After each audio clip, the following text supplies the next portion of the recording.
In this video, we're really going to explore more anatomically how the position, or to be very precise, the orientation of the line the shoulder joints run on, very much then connecting to them with the importance of and the value of the first metatarsal of the trail foot. So apologies for looking actually at my foot here. You'll see as I raise my big toe, the actual first metatarsal, loosely speaking, is the long bone that runs from the kind of big toe into the kind of the ankle joint. So that long metatarsal, the first metatarsal, is so important for many reasons. An example has been the line of force of the foot. So when we, for example, look at, say, rotation, or actually as we start to kind of move pressure, we kind of move force into that lead side and down. So in particular, all that pressure moves along the force, moves along that metatarsal into that big toe. We know the big toe is our kind of jumping joint. And also more anatomically, many of the connecting tissues that kind of go into, for example, the glutes, up into, say, the kind of lumbar spine, actually connect into that big toe. So the big toe on many levels, which we'll actually discuss more in more detail in a different tutorial, is so influential on anatomy, engagement, muscle activity, for example. But certainly when we look at the foot in a very, very more kind of biomechanical observation, how we move force through that foot, how we move force along that foot, very much goes along that long bone, that first metatarsal into that big toe. And equally so, the big toe in many ways is the elastic point of rotation. To actually rotate, in this example, me as a right-handed player, so in that counterclockwise, that anti-clockwise direction, we have to rotate through and off that big toe to, in essence, then move in that kind of counterclockwise, anti-clockwise direction. So kind of in a very, very loosely speaking sense, that long bone, the first metatarsal, the line of force of the foot, the big toe, the elastic point of rotation, are so influential, in essence, on how we rotate in downswing, how we move pressure in downswing along that long bone into the base of that big toe. So one thing we can really then look to explore is how can we best orientate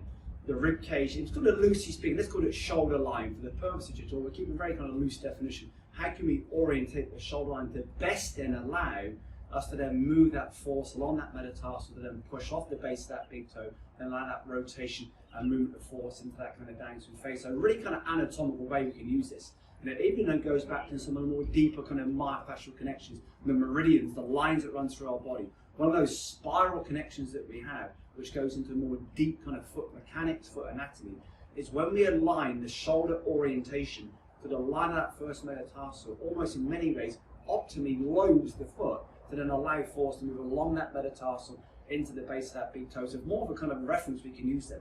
And certainly you'll get a much more realistic and much more representative view of this when you actually kind of play this and explore it yourself, rather than often kind of watching it perhaps, say, for example, kind of more 2D or mirror-based formats. So as you make a rotation through backswing, it's can we align the line of the shoulder joints as you move through backswing to the line of that first metatarsal. So once again, as we rotate through backswing to fully load to get pressure into that foot, to actually align them the force, so the rotation that we produce through the spine and the ribcage in particular actually aligns with then the line or the direction of the first metatarsal. How do we align those forces?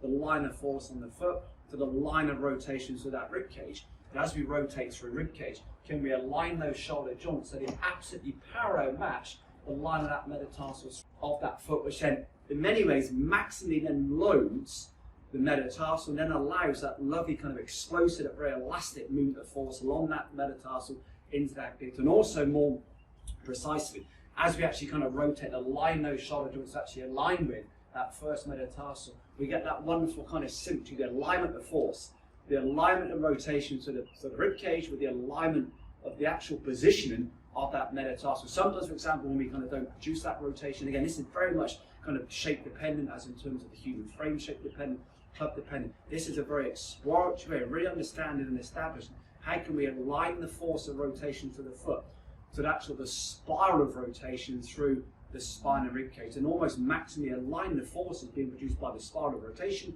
to the line of force, the metatarsal in that trail foot. So once again, as we rotate through backswing, can we align those shoulder joints? So you as the player now, as you look down conceptually through the awareness that you have, can we get the shoulder joints to match the line of metatarsal of that foot, which then allows us that lovely explosive rotation, that lovely movement, that pressure and force into that lead side and actually play with either ways. For example, make some rotations and actually then don't allow, almost kind of stop the rotation of that rib cage so the shoulder joints do not align with that first metatarsal. And then just start to explore for them, for example, one's ability to move pressure, move force into that lead side, so very much those primary action forces, alongside that lovely rotational elasticity and downswing. And almost, if you can, if you have the kind of ranges of producers, actually go beyond that metatarsal and then really start to then see what direction in particular then moves the force and pressure, certainly through the floor as you move through downswing. It's a way of almost, in some ways, optimally aligning that metatarsal of the foot to the spiral forces produced through rotation, mainly through that kind of thoracic rib cage, loosely speaking, the actual alignment of the shoulder joints. A really kind of often creative way, a very exploratory way, but a wonderfully kind of almost emotive way, such an exponential way of experiencing this. But as we rotate through backswing, they don't really allow that very powerful, that elastic rotation, that movement, that pressure into that kind of lead side. So that lovely production of that kind of horizontal, vertical rotation force, but it would be more kinetically horizontal, and then rotation of that vertical force. You look at more that kind of kinetic force sequence. A really cool way of playing this is rotate those shoulder joints so they actually align with that metatarsal, and then restart to then play with how it allows you to then be that lovely elastic movement, that pressure and force and downswing. So using that metatarsal to line up those shoulder joints can be a really powerful, very emotive way to then really start to explore more elasticity and rotation, and also much more explosive movement of that pressure into that kind of lead side, both in that horizontal, vertical and that rotational way as you move into that downswing phase.